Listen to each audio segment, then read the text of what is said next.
William Lane Craig es profesor de filosofía. Could you please tell us which books have you written? Well, for example, I've written the book Theism, Atheism, and Big Bang Cosmology, published by Oxford University Press, and my signature book, Reasonable Faith. Reasonable Faith es un libro que ha movido al mundo. Welcome to the debate. Richard Dawkins, you don't need again an introduction, but please share with us some of your books that you have written. Let's say The Blind Watchmaker and The God Delusion and The Greatest Show on Earth. Eso entre muchísimos otros. I'm grateful for the opportunity to participate in this debate on one of life's most important questions. Does the universe have a purpose? And in today's debate, we on the affirmative side are going to defend two main contentions. First, that if God does not exist, then the universe has no purpose. And secondly, if God does exist, then the universe does have a purpose. Let me say a word in defense of each of those contentions. First, if God does not exist, then both man and the universe are inevitably doomed to death. Man, like all biological organisms, must die. And the universe, too, faces a death of its own. Astronomers tell us that the universe is expanding, and as it does so, it grows colder and colder as its energy is used up. Eventually, all the stars will burn out, and all matter will collapse into dead stars and black holes. There will be no light, there will be no heat, there will be no life, just the corpses of dead stars and galaxies ever expanding into the endless darkness and the cold recesses of space, a universe in ruins. This is not science fiction. As unimaginable as it may sound, barring divine intervention, this will happen. There is no escape. There is no hope. On atheism, there is no immortality beyond the grave. And what's the consequence of this? Well, as many atheist philosophers from Nietzsche to Russell to Sartre have recognized, it means that life itself is absurd. It means that life is without objective purpose. As Richard Dawkins has put it, there is at bottom no design, no purpose, no good, no evil, nothing but pitiless indifference. We are machines for propagating DNA. It is every living object's sole reason for being. Thus, if God does not exist, then life and the universe are without purpose. But if atheism fails to provide a purpose for life and the universe, what about biblical theism? According to the biblical worldview, God does exist and man's life does not end at the grave. The purpose of life is to be found in a personal relationship with a holy and loving God. As the Westminster Catechism asks, what is the chief end of man? To glorify God and to enjoy Him forever. Biblical theism thus provides the two conditions necessary for an objectively purposeful life: God and immortality. And because of this, we can live consistently and purposefully within the framework of such a worldview.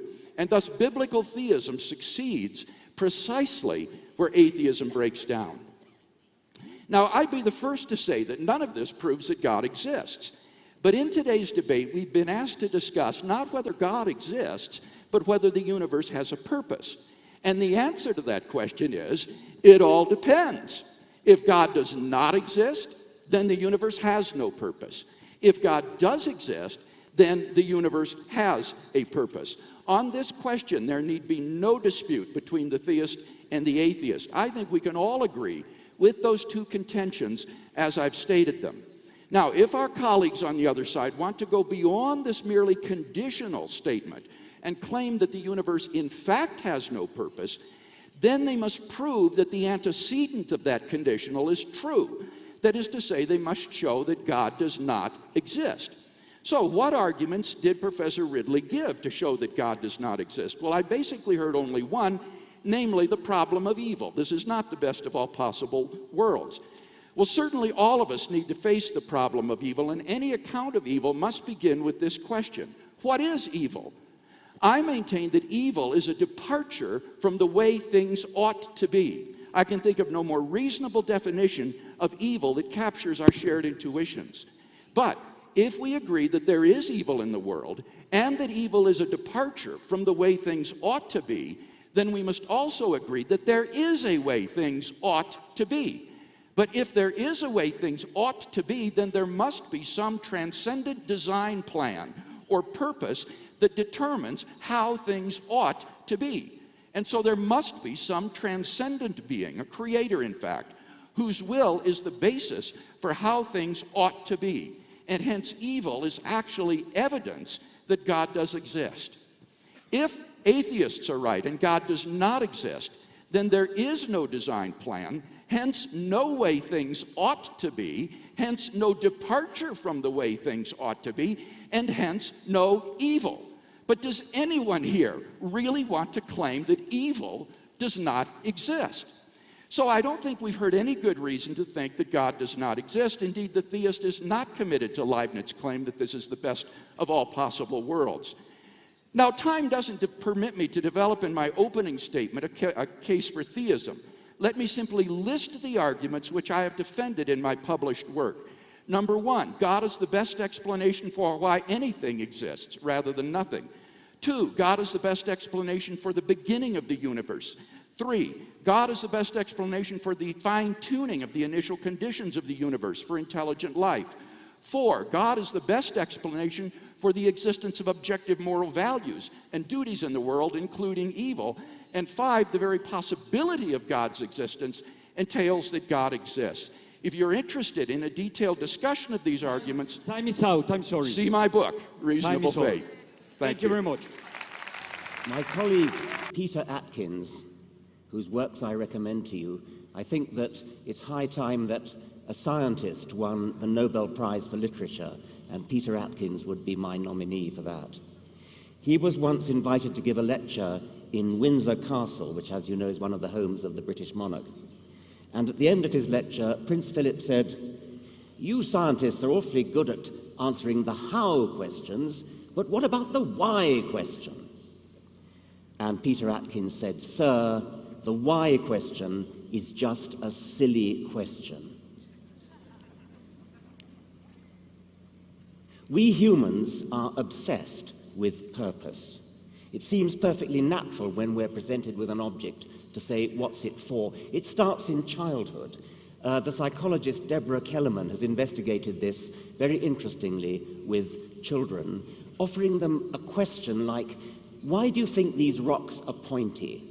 Is it because of some geological explanation, geological cause, or is it so that animals could scratch on them when they get itchy?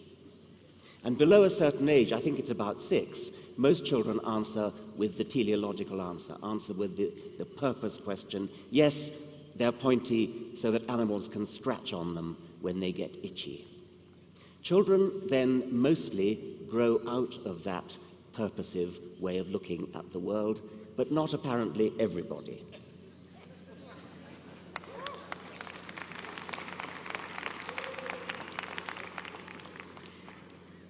In medieval times, I've got to try to work this. Who's good with iPads? I'm trying to get... Oh, here we are. Okay. In medieval times, divines would look at living things and see purpose for human benefit in them. In the 19th century, the Reverend William Paley thought that the louse was an indispensable incentive to cleanliness. Savage beasts, according to an Elizabethan bishop, fostered human courage and provided useful training for war. Horseflies, for an 18th century writer, were created so that men should exercise their wits and industry to guard themselves against them. Lobsters were given hard shells so that before eating them we could benefit from the improving exercise of cracking their claws. Another medieval writer thought that weeds were there to benefit us. It's so good for our spirit to have to work hard pulling them up. Now, it's not difficult to see that such people would also have found purpose in the physical world, in mountains. What's the purpose of a mountain? What's the purpose of a stream? We humans love to see purpose everywhere. And it's one of the great achievements of science, I think especially Darwin, but other scientists as well, to show that the impulse that we have to see purpose in anything doesn't work. And he did it not with the easy things like mountains. I mean, essentially any fool could see that mountains don't have a purpose. He did it with living things. And living things on the face of it have purpose written all over them. We look at a bird's wing, an engineer looks at a bird's wing, an albatross wing, say, and sees that it's perfectly designed for the particular way of flying that albatrosses have. Swifts have a different way. You look at an eye, you look at a heart, you look at a kidney. Everything looks designed. The Reverend William Paley himself, who was one of the earliest, one of the most coherent, I should say, advocates of this point of view, elevated the living world as being the most important place where you can find evidence for, as he thought, a deity. Don't look at astronomy, he said, look at living things. But what Darwin did was to show that even the worst case, even the most difficult case, that's the living case, has a perfectly rational, simple explanation. You do not need to resort to the idea of a designer. That was an astonishing intellectual achievement. Something as complicated as an eye, something as complicated as a heart, even a brain. Who would have thought that by the laws of physics, unaided, unviolated, just filtered through this brilliant process of natural selection, evolution by natural selection, that the blind laws of physics could produce the illusion of design as complicated and as persuasive as we see in the living world? Well, our colleagues on the other side have probably mostly given up on the living world. That was their happy hunting ground. That was the best place for them to operate, as Paley recognized. So they've been forced back now into places like the origin of the cosmos, the origin of the universe. And they like to point to the origin of the universe and say, well, science can't explain the Big Bang, or science can't explain where the laws of physics come from. Physicists are working on that. That's what scientists do. They don't lie down and pathetically say, oh, we don't understand it, so God did it. Scientists actually work on the problem. They set to work, they roll up their sleeves, and they work on the problem. One day, physics will answer those deep questions. And even if it doesn't, even if physics doesn't answer those questions, what on earth makes you think that religion can? Thank you very much. As I look at my notes for the debate this afternoon, I think there's wide agreement among us on the two contentions that we said we would defend.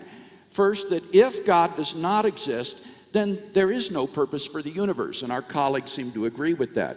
Secondly, on the other hand, if the God of biblical theism does exist, then clearly there is a purpose for universe and for life, and that's found in relationship with God. The question then is, have the two sides presented arguments and evidence for or against the existence of God? Now, so far as I can see, all I've heard from the atheist side is the argument from evil, which I answered and has yet to be replied to. We heard an argument from evolutionary development, but that obviously doesn't prove that God is not the supervisor who created life through evolution. That doesn't in any way prove atheism. I haven't seen any other argument for atheism in tonight's debate. So while we can agree that if God does not exist, life has no purpose, we've not heard any good or compelling evidence for the antecedent of that conditional, that God does not exist.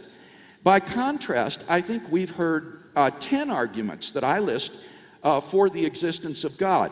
The argument from why anything exists rather than nothing, the argument from the beginning of the universe, the argument from the fine-tuning of the universe for life, the argument from objective moral values, the argument from the possibility of God's existence, David Wolpe's argument from the comprehensibility of the universe, number 8, the argument from the law-like structure of the universe, number 9, Doug Guyvet's argument from the nature of existential choice, and finally, number 10, the very nature of human beings as capable of asking questions of purpose.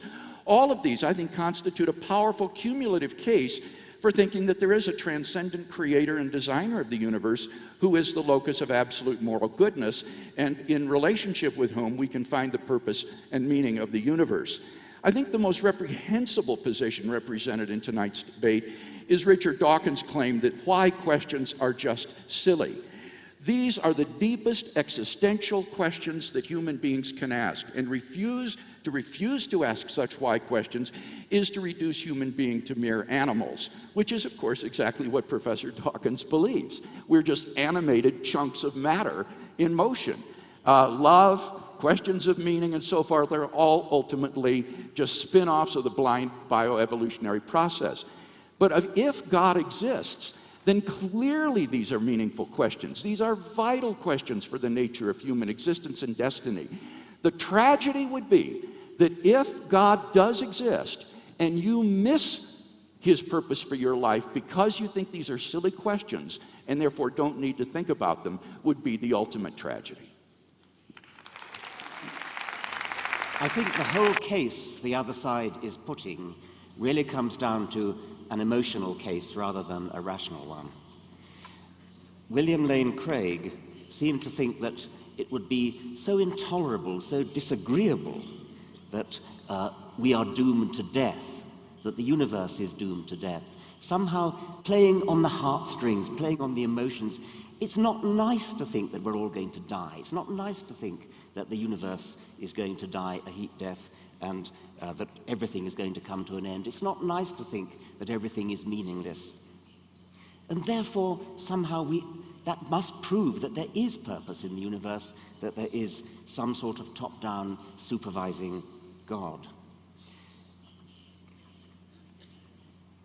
David Wolpe seemed to, I thought rather disagreeably, claim for the theist side a monopoly on such things as love and the things that, again, touch the heartstrings. Do the people on that side really think that atheists don't love? Do they really think that we don't get a fantastic swelling of the breast when we look up at the Milky Way, when we look down a microscope and see the amazing complexity of life? Do you think that we don't have emotions? Do you think we're somehow mechanical? The other side uses words like mere, accident, reductive, nothing but chemistry, nothing but blind forces. What our side is saying is that because of the amazing process of evolution by natural selection, we have brains that bring into the universe, maybe for the first time, that bring into the universe all these wonderful things like love and value and indeed purpose. We construct our own purposes. Do you seriously think that the people on our side don't have purposes? Do you think that we don't fall in love? Do you think that we don't, when we write our books, have a purpose in writing our books? Do you think that when we go through life, we lack all purpose simply because there is no top-down governor? We have purposes just the same as anybody else. But we have an explanation for why we have a brain that has a purpose. It's because of evolution by natural selection. Now, Mr. Craig was critical of me for refusing to answer the why question because I said it's a silly question. The mere fact that you can ask a question in the English language doesn't make it a question that deserves an answer. I could say, what is the color of jealousy? It's not a sensible question. It's a silly question. And the same goes for the question of why is the universe the way it is. Well, there has been a major shift in the last two speeches in this debate. Did you see what it was? We've argued tonight, first of all, that if God does not exist, then the universe has no purpose. Our atheist colleagues admit that. But now what they've been claiming is, but look, we can construct a purpose for our lives, in Richard Dawkins' words. Or in Michael Shermer's words, we can develop ways to make us feel better, feeling like we have a purpose. Now, you see, this just is to say that we can pretend that the universe exists for some purpose. And this is just make-believe. This is the subjective illusion of purpose. But there is, on this view, no objective purpose for the universe. And we, of course, would never deny that you can't develop subjective purposes for your life. The point is, on atheism, they're all illusory. And that's why I agree with Richard Dawkins when he said, at bottom, this is an emotional question. rather than a rational one. I wish I had had the courage to say that. I'm convinced that people adopt atheism, at least tonight, primarily for emotional rather than rational purposes. The rational arguments tonight all have supported theism. But you cannot live as though your life were purposeless and meaningless. And therefore you adopt subjective illusions of purpose to make your life livable. And that's why I think atheism is not only irrational, it is profoundly unlivable. You cannot live consistently and purposefully within the context of an atheistic worldview. Thank you. When you hold the hand of somebody who's dying, it's nice for them to think that they're going to a better place. Of course it's comforting. That doesn't make it true. You cannot argue for some truth about the universe by saying that it would be nice if it were true. Of course there is mystery. There is enormous mystery in the universe, and that's what science is working on. To respond to that mystery by saying God did it, to respond to that mystery by saying, oh, there's just some divine designer who figured it all out, that is lazy. It doesn't answer the question. Darwin provided us with the role model for how you approach that kind of thing. He took the really hard case, which is life. He took the case where it seemed obvious to everybody that it had to have a purpose, that it had to be designed. He showed for the hard case that it could be done. That's what science is working on. The mystery, when it is solved, will be solved by scientists who will use the Darwinian method. That's to say, they will explain in a bottom-up way how it is not just that life came about, and we know that, we understand that now, but also how it is that the universe came about. That is the challenge of science. That is what science is going to rise to. We shall not resort to lazy, second-rate explanations that just lie down under the problem and say, God did it. Time out. I've never been to a conference like this before. Most of the professional conferences at which I speak are philosophy conferences. So this is my initiation to this sort of IT subculture, information technology. And I would just urge you folks not to allow the IT community to become infected with the sort of self-defeating scientism and anti-religious bigotry that has characterized, for example, Richard Dawkins' talk yesterday. You need to realize that outside of this sphere, the most brilliant philosophers and many scientists in the world today are outspoken theists, and that this is a rational and defensible point of view. Thank you very much. Simplicity is that which is easy to understand. Complexity is that which is difficult. We as scientists are engaged on an enterprise to understand complexity, and that's the difficult problem. Purpose is one of the manifestations of complexity. Purpose comes from brains. Brains come late in the universe. Brains and purpose and all the other things like love are things that require explanation, and we are working on explaining them. That's not arrogant, that's hard work, that's diligence, that's going. Time out, I'm sorry. Gracias.